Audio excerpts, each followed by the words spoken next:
Yeah, quantum mechanics has been around for a while. The idea of it, and back to Einstein times, he was familiar with quantum mechanics. Exactly. He didn't believe in it. He actually called it. I think the quote was "spooky action at a distance." Yes. Yeah.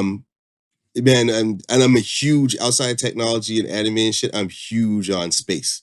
Okay. I love everything space. I could sit here and do it 3 hours just talk about space for y'all. But we'll make it brief. Are we alone in the universe? In the sense that is there life out there? Yes. There's life out there 110%. Right. Has it been here? I don't know. I don't think so, personally. Okay.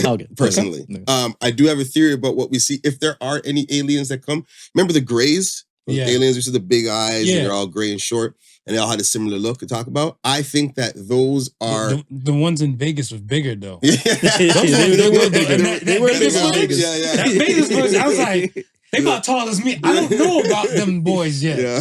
As you yeah.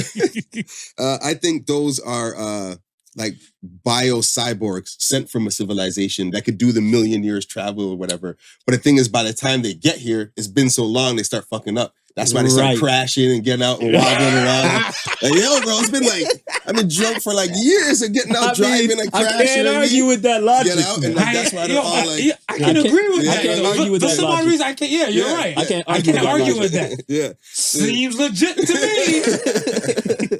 me. Yo.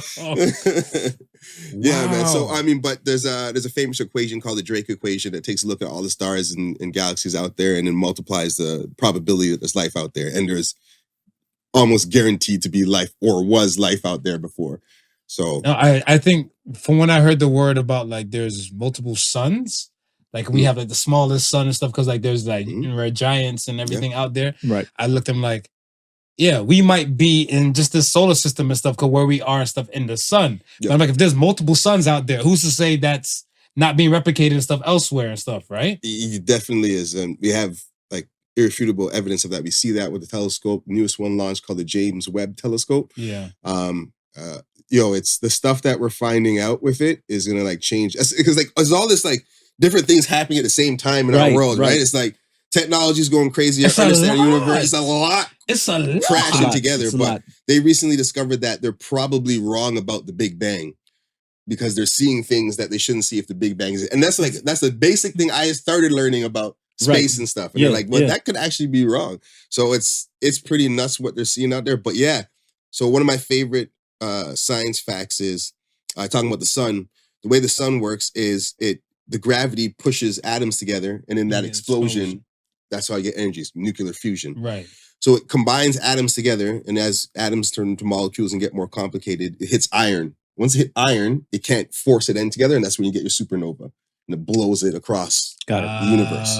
Right. So that means, as far as I understand it, the only way for iron to naturally be created in the universe is in a sun. That blew up billions of years ago. So the iron in your blood, you're like, yo, I feel a connection to this person, blah, blah, blah. It's a chance that the iron in your blood came from the same solar furnace years ago and blew up and then coalesced on Earth and go through evolution and stuff like that. Right. That's the crazy, true science fact out there. But like when you start to understand the cosmos, start thinking about it, you're like, yo, this little problem I have, I stubbed my toe, that's so small. Dude. In the freaking scale of all this nonsense out there. You'll be so surprised how people and stuff will make it seem like, yo, I'm out inconvenience, whatever. It'd be like, fuck you mean? My Uber Eats isn't getting here in like 15 minutes. I am started. I wanted these gummy bears from 7-Eleven so long ago. And night. Then, got one from Stone Love at 4 a.m. I was like, yo. What's up with that gummies at? It's a different world out here. And I think it's just that, again, a lot of people don't know what. Like, that's why I'm always grateful for like some of our listeners because they come from everywhere. It's kind of like a hodgepodge of like everything, right? Because some people and stuff will be like, oh, I'm here for this, or I'm here for that. But I'm like, you're going to be here for everything because there's a lot that the world's throwing at you.